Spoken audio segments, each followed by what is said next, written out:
toothbrush, which I modified into the sound of a pod racer. I synthesized some pulsing sounds for Sebulba's racer from, originally they were the sounds of a motorboat revving, and combined them with lots of electronic sounds to build up the texture for each racer. The real challenge of the sequence came in articulating the sound, but the race itself was, for the most part, principally sound effects, and so it was a chance for the sound effects to be both the music and the dialogue in the sequence and bring to the audience all the information they needed from the soundtrack during that whole sequence. And of course, I have to say, as a sound designer, I love the sequences like that because you get a chance to really be challenged with what can you do with abstract sound. You couldn't go out and record any racers anywhere for the pods. You'd have to invent it all as you went along. The racers have different voices, but they had to pass through different environments where they would go through a cave, and suddenly everything could be very echoed. And then they would pop out into the open where the sound is more diffused and quiet. And whereas the pods might kind of represent the steady notes in the scene, you get the punctuation of the Tusken Raiders shooting at them, or the individual components of explosions or revs kicking in and out of the different racers. In some sense, the crowd functions as music might in this sequence, because the crowd can bring with it a reaction which the listening audience will naturally pick up on.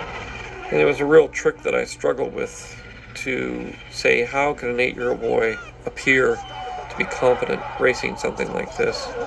And so I worked very hard to make it believable that Anakin really did have the ability, even though he was special, but that it was a believable idea that a kid this age could actually control a racing vehicle this intense. I mean, it's completely possible, man. There's lots of kids that are 8 and 9 years old that are dirt bike racing and go-kart racing and doing all kinds of things that are as intense as this.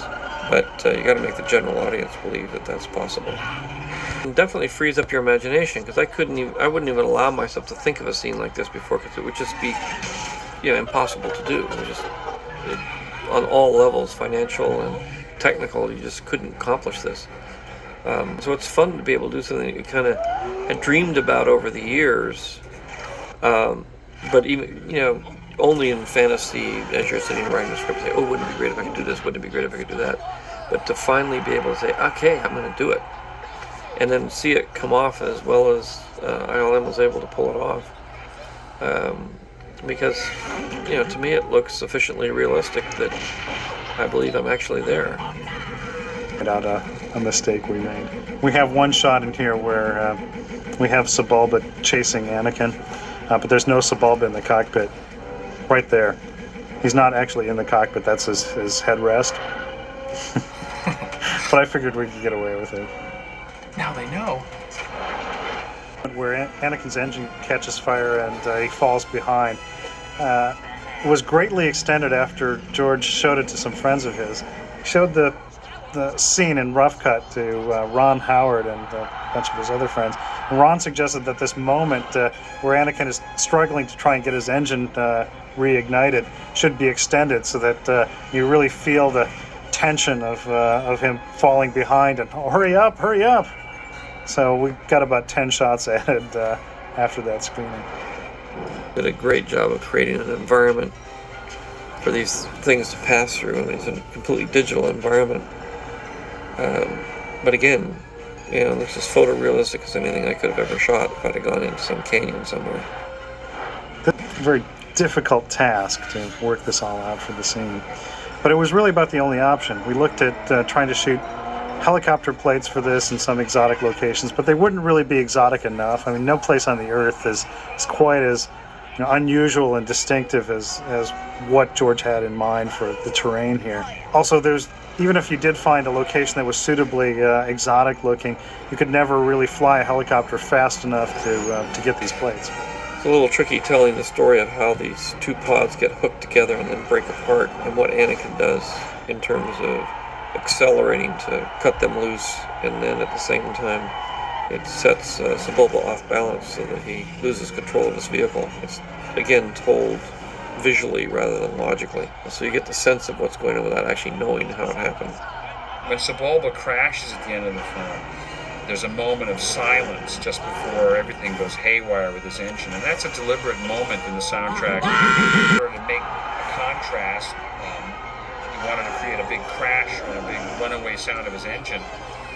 We preceded that with a moment where it's very quiet, so you'd hear it. And the idea, of course, when his pod gets banged by Anakin is that Sebulba's clutch disengages and his engine just goes up to an infinitely high RPMs and runs so high that it burns out and explodes. Therefore, the sound just rises in pitch very, very quickly. Standing to Jabba's right is his assistant and translator, Bib Fortuna, who in this case was played by none other than co-supervising sound editor Matthew Wood. His mother congratulates and kisses him was in and out of the movie several times. I think it's ultimately very important. Sorry interrupting by my mom's voice. Scene. Without it, it just didn't play very well. We needed to have closure on the event of the race, because the race was so dramatic that you sort of needed to have not just him being held up on the shoulders, but you needed actually more closure on that race than what we were able to give it with that one shot. The box after the race with Watto was one of my favorite scenes. I just love the views and the angles and everything. Again, you gotta remember the only person in this whole scene really is Qui-Gon, and everything else is basically manufactured. So it's basically just Liam walking around on a blue screen. I did kind of like that moment where the probe droid flies by just as Liam steps away from facing out, so that it doesn't get a chance to see him.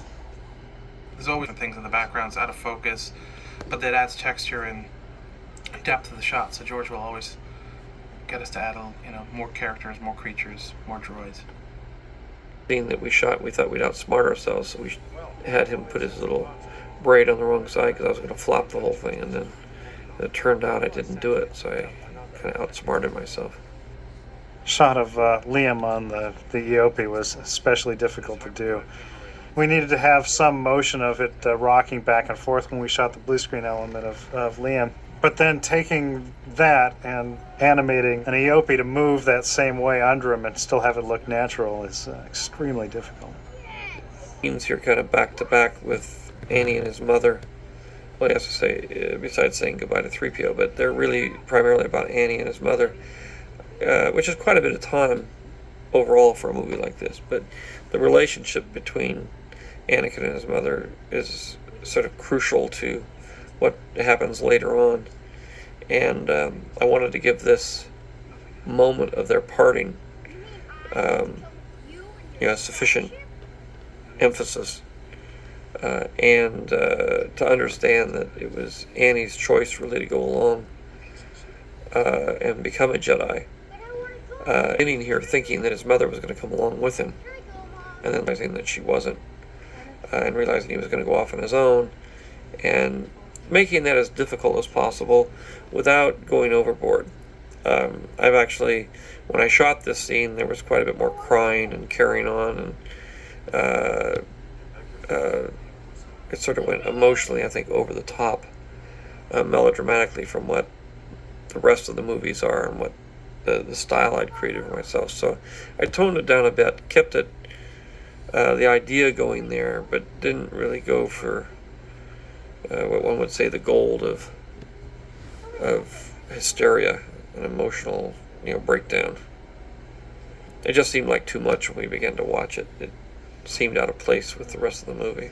Part of the challenge was to make the mother loving and kind and not reject him, support him in his need to go, but understanding that his only hope for any kind of future was to go off and become a Jedi, and that he had no real chance at life living on Tatooine, and make it painful for her to see him go, but at the same time make her strong enough to support him in his decision, without her falling apart.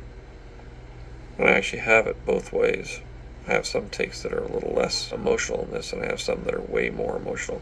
But you get yourself into a place in a movie where if you go too emotionally, and it makes everything too important, and puts you emotionally in a place where you can't get out of in terms of the rest of the story and the believability of the rest of the story. So the challenge always in these kind of films is to keep it kind of light and not too realistic, but still have it be believable. It's kind of a theme that reoccurs in